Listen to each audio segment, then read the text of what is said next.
So why is the Federal Inland Revenue Service, or the FIRS, going after taxpayers' bank accounts? This was the first time in history that the taxman is told all the banks to shut down or put a lien on the bank accounts of taxpayers who did not regularize their payments with the tax authorities. But just as we're going for the postponed general elections on Friday, the FIRS, the chairman, Batunde Fowler, lifted that lien for 30 days. So we're now 30 days.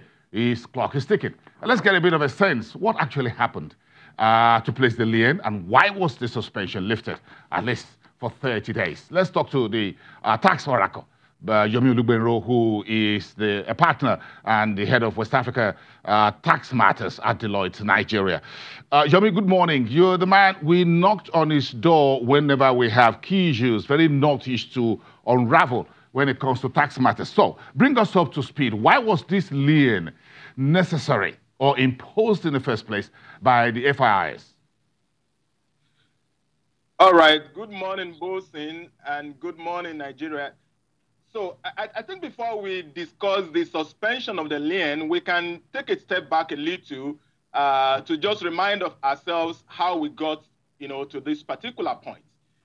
You realize that the country had been on tax revenue drive for the past few number of years, and it appears we're making some remarkable success. But one thing that has always come through is the level of tax penetration.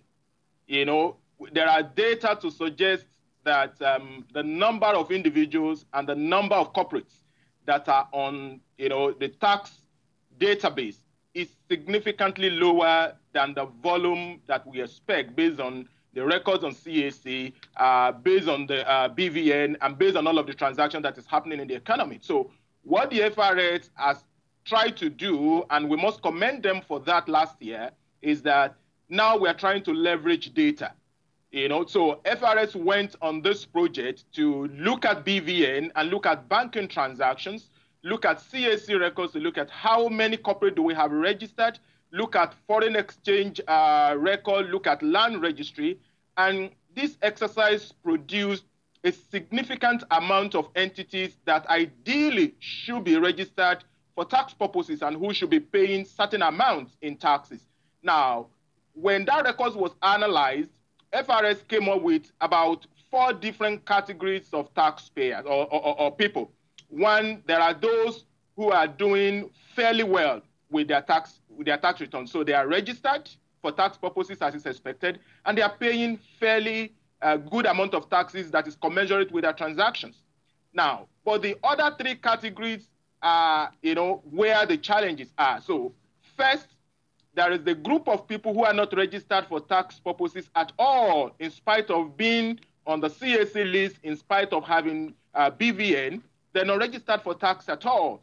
And then there is the other group who are registered and paying significantly lower than what the volume of their transactions suggests they should be doing.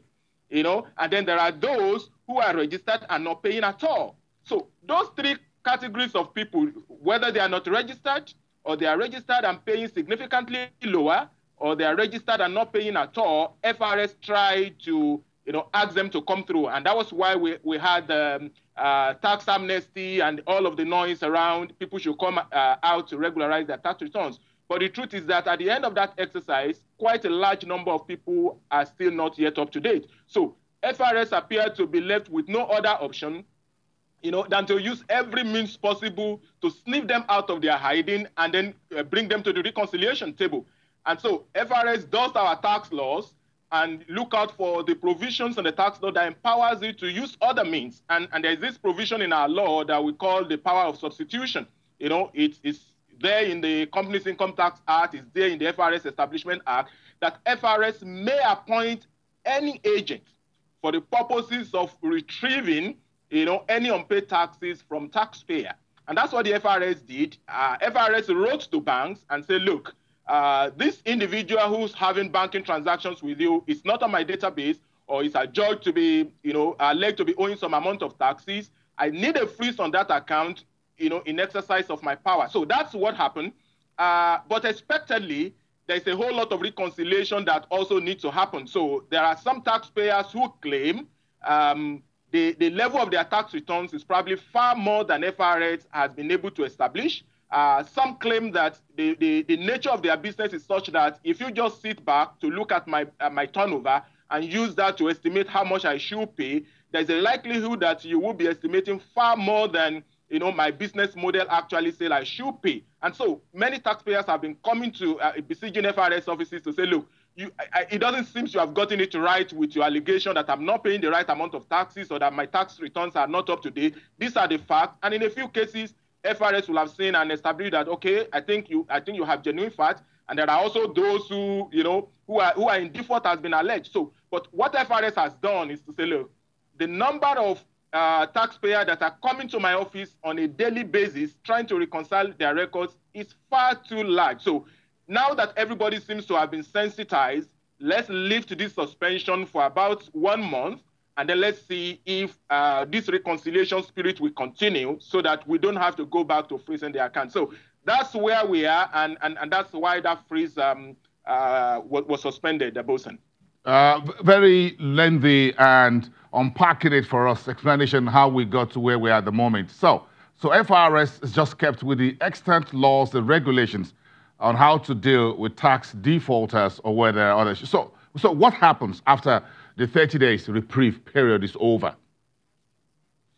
Well, I think what will happen will be determined largely by the response of the taxpayer. I think the culture in Nigeria generally, and this happens whether it is tax, whether it is registering for election, whether it is getting your BVN sorted, whether it is getting your whatever it is, we generally have this nature of sitting back until it becomes very pressing and it becomes very urgent, and all of us just wake up in a sudden to do the right thing. So I think, by my own estimation, if taxpayer will leverage and take opportunity of this 30 days window and continue with the spirit of reconciliation to say, look, you've written my bank, thank you, you've lifted the suspension, but these are my records, these are my facts. I don't think you were right with placing a lien on my record, or this is the evidence that I've done the right thing. If FIRS is convinced that a significant amount of reconciliation have happened and taxpayers have continued to take advantage, my prediction would be that we probably wouldn't have any need to go back to freezing back accounts, because this is not healthy for business. And I'm sure that FIRS must have taken that as, if you like, maybe its last option, because the truth is that FIRS have targets to meet. It's also not unfair on those who are doing the right thing, because what you are practically doing is that you are penalizing those who are compliant by making their business a lot more expensive because they are trying to comply. So if you look at both sides, you can't, in good conscience, actually blame FIRS for doing what it's doing. So, but as someone who relates a lot with a lot of large corporates, I know also that many of these allegations borders on the need to do proper reconciliation, the need to look at the number critically. So on both sides, there are good points to support why we should allow business to run smoothly, so that we don't do anything that send negative signal into the business community to say, look, we are hindering the flow of business or the flow of investment, okay, and all of that. Okay. Yeah. Yomi Olugbenro, thank you very much. We're going to be knocking on your doors perhaps within the next 30 days to find out what happens to this reprieve period. But everyone should take advantage of this lien removal on their bank accounts. Thank you very much, Yomi Olugbenro, partner and West Africa tax lead at Deloitte, Nigeria. Let's come back to you after the break. We have a bit of stories in our commodities mix, from oil prices to petrol, that Ipman says should be reduced to 140 naira per litre from 145 naira to ensure Nigerians get all the fuel they need for the elections postponed. All that in our mix. Then a bit of a sorghum here also for consumption. Your consumption, that is. After the break, 2 minutes.